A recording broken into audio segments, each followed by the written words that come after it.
Why do the people you help often end up betraying you? Why does the person you supported, defended, helped financially or emotionally sometimes become the one who criticizes you, envies you, or abandons you? If this has ever happened to you, you're not naive. You've just discovered a truth that Friedrich Nietzsche understood more than a century ago. And this truth is uncomfortable. Today we're going to explore the psychology behind betrayal, gratitude, ego, and why helping can paradoxically destroy a relationship. Stay until the end, because the final lesson could change the way you help others forever. And before we continue, if you're interested in deep psychology, philosophy, and powerful life lessons that help you understand people and protect your peace, make sure to like this video and subscribe, because what you're about to hear may completely change the way you see relationships. 1. The truth no one wants to hear. Nietzsche asserted a disturbing idea. The one who receives great help can sometimes come to hate their benefactor. Why? Because receiving creates a debt, and debt wounds the ego. When you help someone in a significant way, financially, emotionally, or professionally, you shift the invisible balance of power in the relationship. You become the one who can. They become the one who needs. And in the human mind, this creates a deep tension. 2. The invisible humiliation of helping. Helping someone is noble, but for the recipient, it can unconsciously mean, I wasn't capable. I'm dependent. I'm inferior. Nietzsche often spoke of the will to power, this fundamental need to feel strong, autonomous, and capable. When you help someone during a moment of weakness, you become a witness to that weakness. And some people cannot tolerate the fact that someone has seen their vulnerability. So what do? They reject the source of the discomfort. Sometimes they reject you. 3. Why gratitude turns into resentment. At first, the person is grateful. But over time, a subtle psychological mechanism begins to operate. The more help they receive, the heavier the emotional debt becomes. And if they feel unable to repay fairly, emotions begin to appear. Embarrassment, guilt, inferiority, and eventually, resentment. This resentment looks for someone to blame. And often, the easiest target is the very person who helped them, for the power imbalance.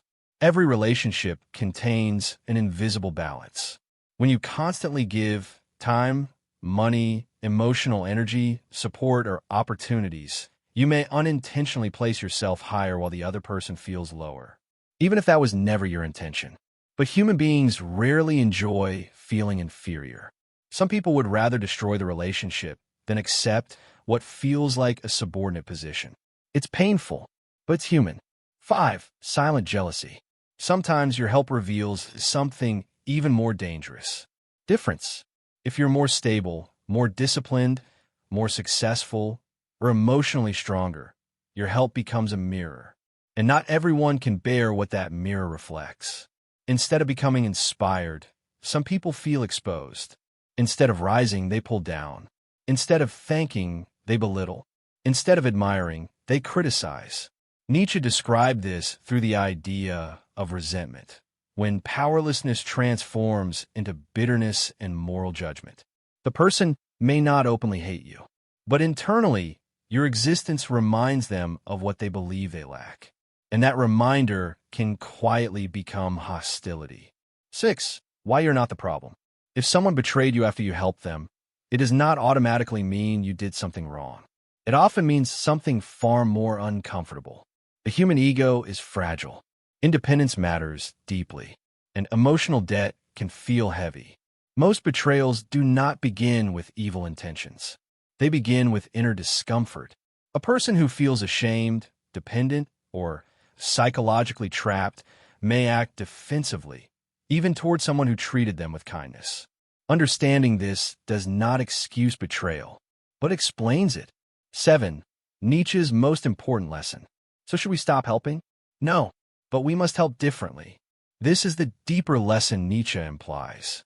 Help without creating dependency. Help in a way that makes the other person stronger, not more indebted.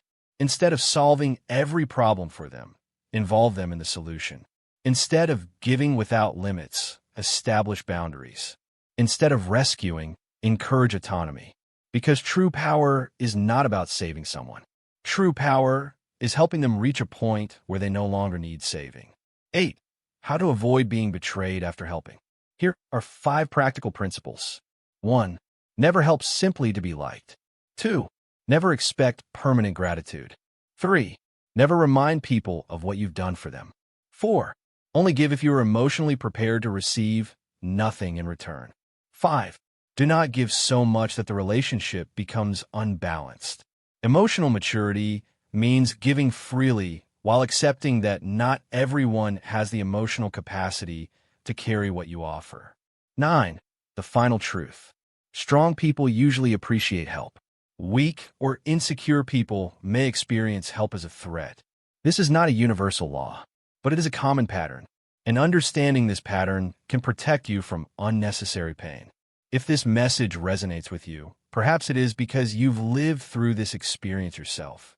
The next time you help someone, remember, helping is not saving. Loving is not abandoning yourself. Giving is not sacrificing your dignity. And sometimes, the greatest wisdom is allowing others to learn through their own journey. If you want more videos about human psychology, Nietzschean philosophy, personal development, manipulation, and invisible power dynamics, subscribe now. Because understanding the human soul is one of the most powerful ways to take back control of your life.